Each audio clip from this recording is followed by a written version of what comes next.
आखाती देशातील युद्धाची झळ आहे ती भारतापर्यंत आहे ती पोहोचलीच होती. गेल्या 2-3 महिन्यापासून आहेत ते खरं तर गॅस सिलेंडरसाठी असतील, पेट्रोलसाठी असतील, ते नागरिकांच्या रांगा लागताना आपल्याला पाहायला मिळत होता. मात्र सध्या आता आखाती देशाची युद्धाची झळ आहे ती आता प्रत्येक सर्वसामान्यांच्या खिशाला बसताना आपल्याला पाहायला मिळत आहे. याच पार्श्वभूमीवर आहे ते रविवारी नरेंद्र मोदी यांनी देशवासियांना आहे ते 1 वर्षभर आहे ते सोनं खरेदी करू नका असं आवाहन देखील त्यांनी केलं आहे आणि याचा देखील परिणाम आहे ते आता होताना आपल्याला पाहायला मिळत आहे.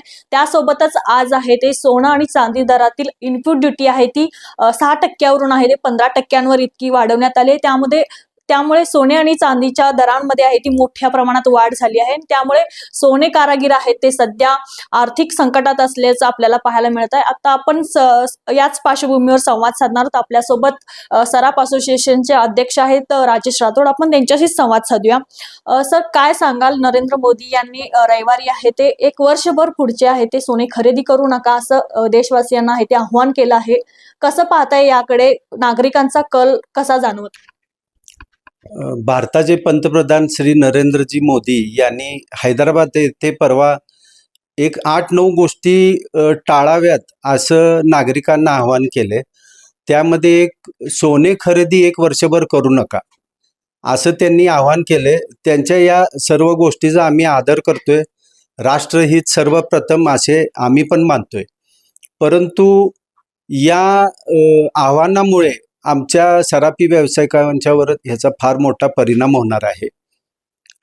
सध्या भाव वाढले या 2 वर्षामध्ये. 2 वर्षापूर्वी 50,000 भाव होता, तो आज घडीला 1.5 लाख रुपये आहे. त्यामुळे 70 ते 75% ग्राहक वर्ग हा आमच्यापासून दूर गेलेला आहे. तो येतच नाही. आमचं काम कमी झालेलं आहे. कोल्हापूर शहरामध्ये ह्या व्यवसायामध्ये किमान 40 ते 45,000 लोक या व्यवसायावर अवलंबून आहेत, जे काम करतात. सुवर्ण कारागीर आहेत, चांदीचे कारागीर आहेत. या सर्वांच्यावर बेरोजगारीचा प्रश्न यामुळे निर्माण होऊ शकतो.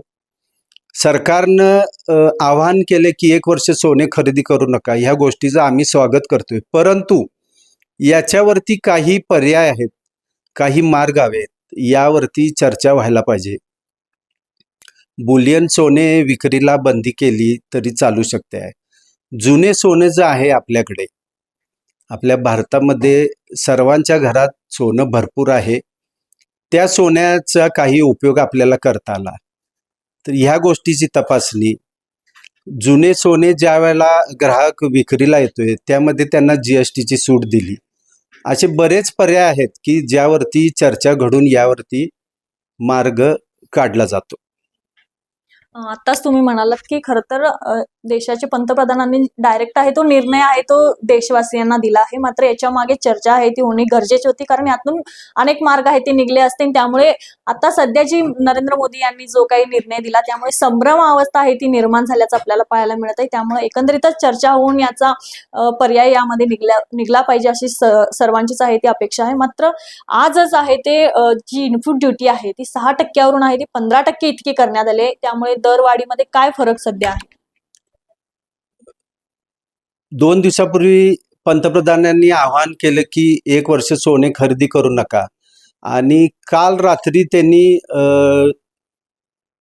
सोन्यावरची ड्युटी 6% होती ती 15% केली. आधीच भाववाढीमुळं आमचा व्यवसाय हा कमी झालेला आहे. त्यात आज एकदम 10,000 रुपये वाढल्यामुळं तो आणखीन कमी होईल. असाच जर भाव वाढत राहिला तर आमच्याकडे ग्राहक हा फार कमी प्रमाणात येईल. एकंदरीत काय भविष्यात सांगाल, किंवा एक असोसिएशनचे अध्यक्ष म्हणून आपला अभ्यास काय सांगाल की युद्ध थांबल्यानंतर हे जे दर वाढलेले आहेत ते उतरतील का, किंवा नागरिकांचा कल इकडे वाढण्याची शक्यता तुम्हाला जाणवते का? नाही, ह्यामध्ये असं असतं की युद्धापुरतं आम्ही दर वाढवलाय असं कुठेही सरकारनं जाहीर केलेलं नाही आहे. त्यामुळे युद्ध कमी झाल्यावर किंवा थांबल्यावरती ही ड्युटी परत घेणार असं होणार नाही. आणि तोपर्यंत जागतिक घडामोडी बऱ्याच अवलंबल्या असतात. त्यामुळं सोन्याचा भाव कमी होणार का वाढणार हे आपण आता सांगू शकत नाही. आपल्यासोबत दैवज्ञ समाजाचे सेक्रेटरी आहेत मधुकर पेडणेकर. आपण त्यांच्याशी संवाद साधूया की एकंदरीतच सर, दैवज्ञ समाज आहे ते कित्येक पिढ्यानपिढ्या आहे ते सोनेच्या कारागिरावर त्यांचं कुटुंब आहे ते आतापर्यंत उदरनिर्वाह करत आलंय. मात्र सध्याच्या ज्या परिस्थितीमुळे आहे ते आर्थिक संकट आहे ते त्यांच्यावर ओढवल्याचं आपल्याला पाहायला मिळतंय. कसं पाहताय? गेल्या वर्ष दीड वर्षात भाववाढीमुळे आधीच कामाची कमतरता आहे.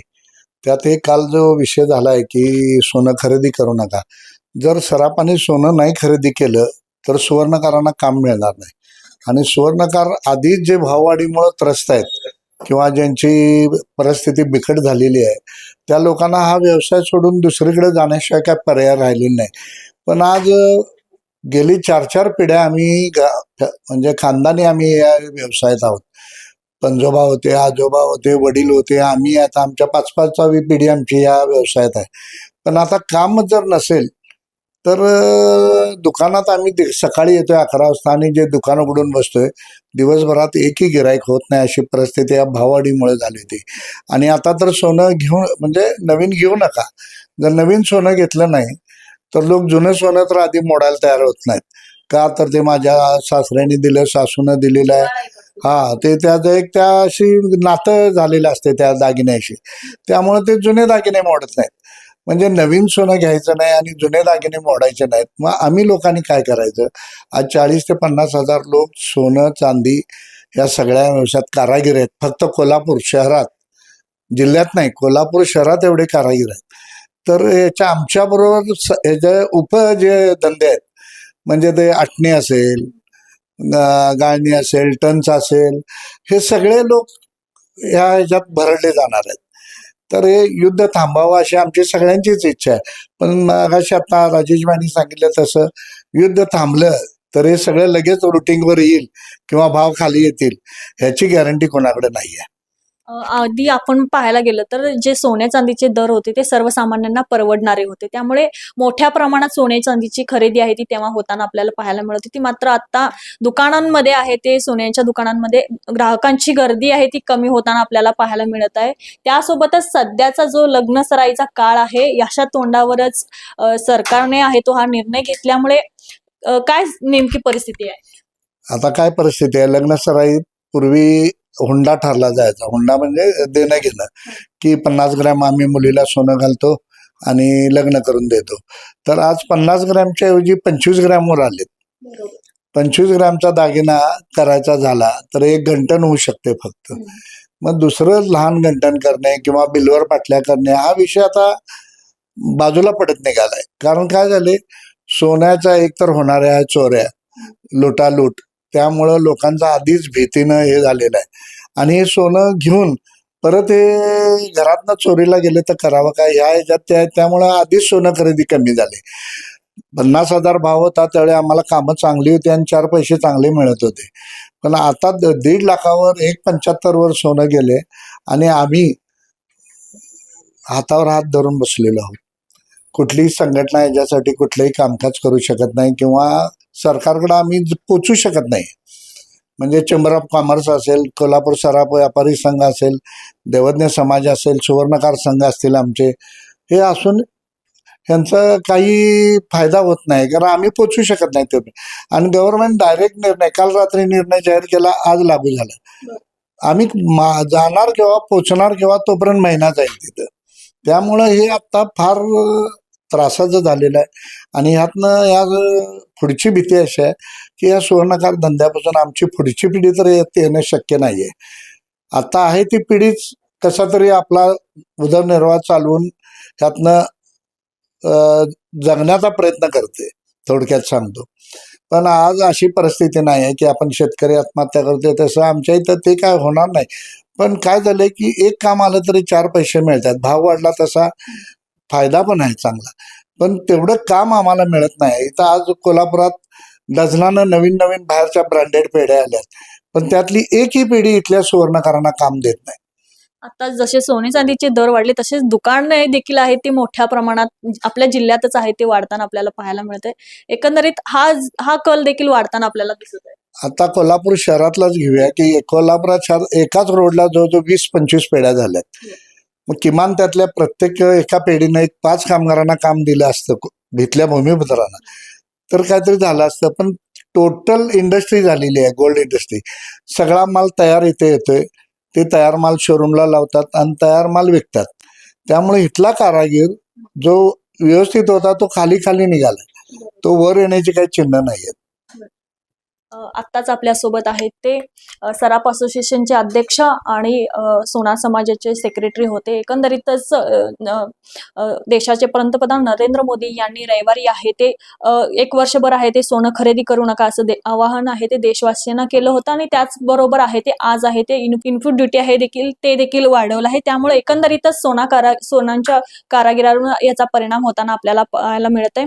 भविष्यामध्ये आहे ते सोनार समाज असेल किंवा यातले कामगार असतील यांच्या उदरनिर्वाहाचा प्रश्न आहे तो गंभीर प्रश्न निर्माण होईल अशी देखील भीती आहे ती त्यांनी यावेळी व्यक्त केली आहे. कारागिरांवर आलेलं जे सध्याचं संकट आहे याच्यावर लवकरात लवकर मार्ग निघावा अशी देखील अपेक्षा आहे ती त्यांनी यावेळी व्यक्त केली आहे. कॅमेरामन आकाश कांबळे सोबत मी अमृता पवार, जनप्रवास लाईव्ह, कोल्हापूर.